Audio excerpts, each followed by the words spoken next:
4. Mixed packaging of granular materials like potato chips and peanuts. The dual measuring cup feeding system is an economical and efficient mature solution.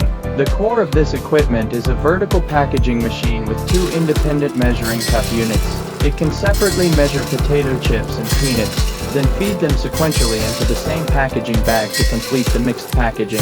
Its core process is as follows. 1. Automated bag making automatically turns roll film into packaging bags. 2. Step-by-step metering. 2 separate measuring cups are used to measure the volume of potato chips and peanuts to ensure accurate proportions. 3. Mixed feeding. The 2 materials are put into the forming bag one after another to complete one mixing and filling.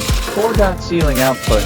Complete a series of automated actions such as bag making, metering, filling, sealing, and cutting.